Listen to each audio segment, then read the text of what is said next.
Hello guys, welcome to career easy channel. So मैंने आपको बताया था कि हम प्रीवियस ईयर जो गेट के क्वेश्चंस हैं उनको डील करेंगे। ठीक है। तो ये ओवरऑल सभी सब्जेक्ट्स के लिए रहेगा, but starting from the control system. ठीक है। तो सबसे पहले ये क्वेश्चन है आपके पास। ये मैं लास्ट से चलूंगा 19 18 एंड सो ऑन। तो हम पूरा फर्स्ट ऑफ ऑल हम जो ये टाइम रिस्पॉन्स के क्वेश्चन है इनको डील करेंगे। ठीक है, तो क्वेश्चन स्टार्ट करते हैं। तो ये क्वेश्चन 19 में आया था, आप क्वेश्चन की स्टेटमेंट ध्यान से पढ़ लो। ठीक है। तो इसके अंदर एक जीएस गिवन है, R of s given, input दे रखी है। तो उसके बाद आपको पता है सिस्टम को कुछ इनपुट दोगे, या आपके पास कोई सिस्टम है। ठीक है जी, दिस इज द सिस्टम। इस सिस्टम को आपने कुछ इनपुट दी, तो आपके पास कुछ आउटपुट आएगी सी ऑफ एस। ये भी आपको पता है। ठीक है। तो ये कहता है कि भाई जो सी ऑफ एस है वो 94% कितने टाइम के आसपास पहुंच जाएगी उसके स्टडी स्टेट के। 94% किसका? स्टडी स्टेट का। तो मैंने आपको बताया था किसी भी चीज की स्टडी स्टेट वैल्यू निकालने का, मैं पहले थ्योरी आपको बता चुका हूँ। फिर भी बता देता हूँ कि सी ऑफ एस की अगर आपको स्टडी स्टेट वैल्यू चाहिए टाइम डोमेन में, तो आपने क्या करना है, जो भी सी ऑफ एस की वैल्यू उसको एस से मल्टीप्लाई करेंगे और limit s approach to zero put कर देंगे, तो उसकी स्टडी स्टेट वैल्यू आ जाएगी उसका 94%। अभी सबसे पहला पॉइंट ये है कि ये गेट में क्वेश्चन पूछा गया, तो मैक्सिमम लोगों ने इसके अंदर गलती क्या की। अब आपने, मैं बताता हूँ, आपने थ्योरी में पढ़ा होगा कि 95 98% जो टाइम होता है, 98% सेटलिंग टाइम के लिए, 2% सेटलिंग टाइम के लिए, तो हम क्या करते हैं उसके अंदर जो टाइमिंग लेते हैं वो लिखते हैं 4/zeta ओमेगा n। तो हमें पता होता है कि भाई 98% वो 1/zeta ओमेगा n को टाइम कांस्टेंट अगर मैं मानता हूँ, तो 4 टाइम कांस्टेंट लगते हैं 98% के लिए, और 3 टाइम कांस्टेंट लगते हैं 95% के लिए। तो 95% के लिए 3 टाइम कांस्टेंट का क्या मीनिंग है? तो अब कई लोगों ने क्या किया, इसको कंपेयर कर दिया नॉर्मल इक्वेशन से। और अगर आप इसे नॉर्मल इसको सोल्व करोगे तो यहाँ से आप देखोगे जीटा और zeta, sorry zeta into omega n की, इसकी जो वैल्यू आएगी वो आपके पास आएगी 1। ठीक है, अगर आप यहाँ से कंपेयर करो तो इसकी वैल्यू आएगी 1। और अगर इसकी वैल्यू 1 है तो टाइम कांस्टेंट 1 है। तो 95% के लिए लोगों ने ऐड लगा लिया। 95% के लिए कितना बनेगा? 3 टाइम कांस्टेंट। तो 95% बनेगा तीन तीन टाइम सेकंड के अंदर, सॉरी 3 सेकंड के अंदर। तो उस बिहाव पे 3 सेकंड के हिसाब से लोगों ने आंसर क्लिक किया 2.8881। क्यों? क्योंकि 95% नहीं है। बट फिर ये क्वेश्चन उनका हो गया गलत। यार जितनी भी वो जो भी थ्योरी अवेलेबल है वो सारी हमने किसके लिए की थी? अंडर डैम सिस्टम के लिए। लेकिन ध्यान से अगर आप इस क्वेश्चन को देखो, तो इस क्वेश्चन के अंदर अंडर डैम सिस्टम नहीं है। उसने आपको क्या दिया है यहाँ पे? उसने क्वेश्चन के अंदर यहाँ पे आपको क्रिटिकली डैम सिस्टम दिया है। तो क्रिटिकल डैम सिस्टम को आपको कन्वेंशनली सोल्व करना पड़ेगा, कि नॉर्मल जैसे हम सोल्व करते हैं उस तरीके से। ठीक है।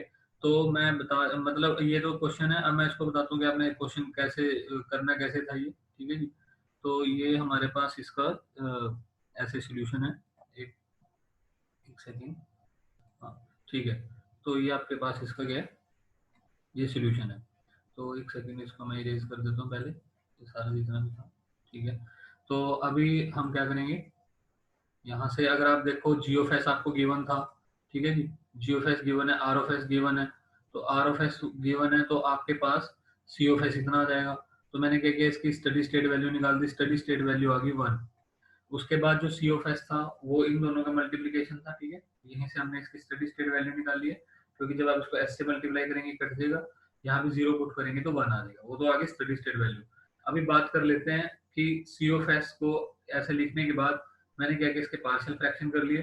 क्योंकि ये क्वेश्चन आपको कन्वेंशनली सोल्व करना है, मैंने आपको बताया इसको कन्वेंशनली सोल्व करना पड़ेगा। अगर आपको आपके पास जो क्वेश्चन है अगर वो हंड्रेड अदर देन 100 आता है तो आपको कन्वेंशनली सोल्व करना पड़ेगा।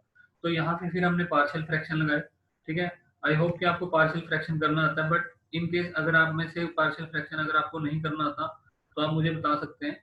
ठीक है। तो मैं उसका सोल्यूशन भी प्रोवाइड कर दूंगा, एक अलग से एक वीडियो बना दूंगा। फिलहाल मैं मान के चल रहा हूँ कि आपको एबीसी निकालने आता है, और आपने एबीसी निकाले तो सी ऑफ एस ये आ गया। इसके बाद इसको टाइम डोमेन में लेके चले गए तो ये आ गया।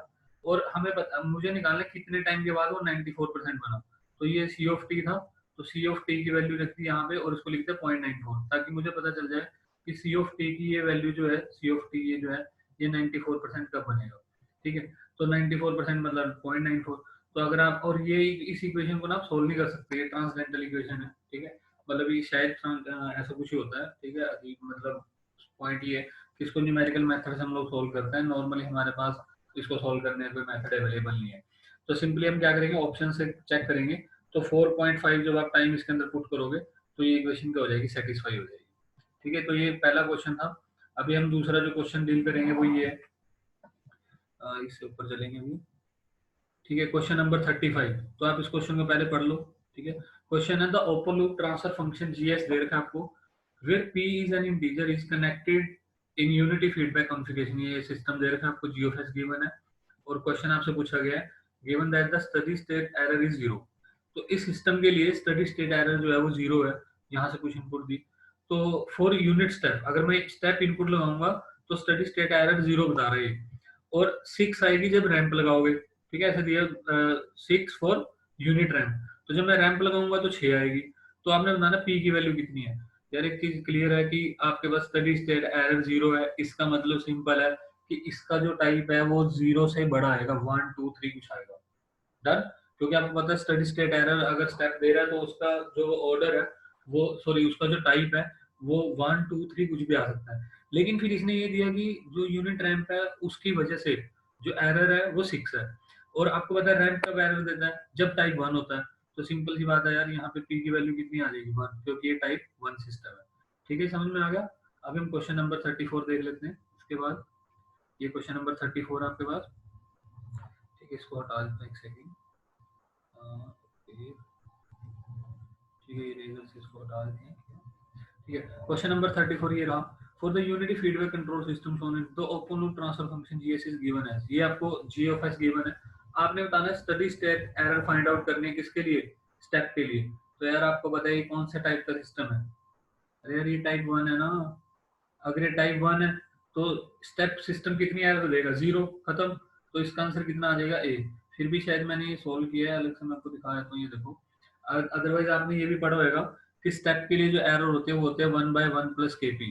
तो अगर एरर 1/1 + kp है तो आपको एरर का फॉर्मूला भी पता है ये। तो अब मुद्दा रहता है केपी, और केपी किसके बराबर था याद है, उसमें था KP limit s approach to zero GSHS. तो अगर आप एस की वैल्यू जीरो पुट करोगे उसके अंदर जो आपको जीएसएचएस गिवन था वो इन्फिनिटी आ जाएगा, और आपके पास यहाँ जब आप इन्फिनिटी पुट करोगे तो एरर कितनी बनेगी, जीरो बन जाएगी। ठीक है, तो अभी हम नेक्स्ट क्वेश्चन जो करेंगे वो हमारे पास रहेगा क्वेश्चन नंबर 33। ठीक है, तो ये क्वेश्चन नंबर 33 है। तो क्वेश्चन देख लेते हैं। In the feedback system shown below, GS आपको गिवन है, और अगर आप इसको देखो ध्यान से तो इसका टाइप 1 है, क्योंकि अगर आप एस को ना बाहर निकाल सकते हो यहाँ से। चलो ठीक है, देख लेंगे बाद की क्या सीन है। अभी क्वेश्चन ये है, the step response of the closed loop system should have minimum settling time and have no overshoot. तो यार सिंपल सी बात है कि ओवरशूट कब नहीं आएगा आपके पास। चलो पहले क्वेश्चन देख लो एक बार। तो आपको पूछा के की वैल्यू कितनी होनी चाहिए। अभी मैं सोल्यूशन में जाऊंगा तो वहीं इसके साथ डील करेंगे। ठीक है, ये सोल्यूशन है। तो अगर आपको जी ऑफ एस गिवन होता है तो आपने देखा होगा जी ऑफ एस के बाद अच्छा यहाँ पे जो जी ऑफ एस है वो क्या है, देखो ये इन दोनों का मल्टीप्लीकेशन आएगा, कैस्केडेड है ना, के इंटू जी एस बन जाएगा। ठीक है, तो के इंटू जी एस के हिसाब से जो टी एस आएगा वो आएगा के जी एस बाय 1 + के जी एस। तो ये ओवरऑल ट्रांसफर फंक्शन बन गया ये। तो अब बात आती है नो ओवरशूट। तो यार हमने एक चीज पढ़ी है कि ओवरशूट कब नहीं आएगा। तो हमारे पास दो कंडीशन थी ओवरशूट के लिए, दो कंडीशन होती हैं। एक होता है क्रिटिकल डैम्प, क्रिटिकल डैम्पिंग में के अंदर कोई ओवरशूट नहीं आता, और दूसरा हो सकता है ओवर डैम्प। ठीक है, क्रिटिकल डैम्प और ओवर डैम्प के अंदर कोई ओवरशूट नहीं है। लेकिन उसने एक और चीज पूछी आपसे कि उसका सेटलिंग टाइम भी मिनिमम होना चाहिए। तो मैं आपको बता दूं ओवर डैम्प का जो रिस्पॉन्स होता है ना वो थोड़ा टाइम डिले के बाद, वो काफी टाइम के बाद सेट होता है। तो क्रिटिकल डैम्प तो उससे पहले सेट हो जाता है। तो इसका मतलब क्रिटिकल डैम्प हमारे पास जो हमें चाहिए वो मिल गया। तो इसका मतलब ये होगा कि जीटा आपके पास कितना आ गया, 1 आ गया।